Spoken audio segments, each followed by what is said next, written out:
دیکھیں گے کہ ثانیہ کے لیے تو مشکل ہی مشکل ہے، بڑی مشکل سے اس نے فصیح سے پیچھا چھڑوایا تھا کہ اب لائبہ فصیح کی محبت میں پاگل ہوئے جا رہی ہے اور اسے لگتا ہے کہ فصیح اس سے سچی محبت کرتا ہے، لیکن فصیح کو لائبہ سے کوئی محبت نہیں۔ اب وہ لائبہ کو بھی استعمال کرے گا ثانیہ تک پہنچنے کے لیے۔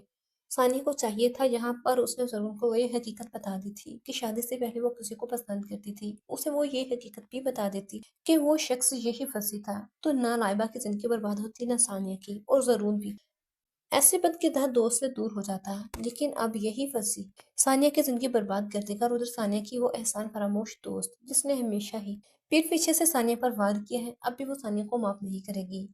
وہ ثانیہ کا گھر خراب کرنے کی کوشش تو ضرور کرے گی۔ کیا ضرور ثانیہ کی محبت اتنی مضبوط ہے کہ کوئی بھی مس انڈرسٹینڈنگ ان دونوں کو دور نہ کر سکے؟ آپ لوگ کیا کہتے ہیں اس بارے میں؟ اپنی رائے کمنٹ سیکشن میں لازمی شیئر کیجیے۔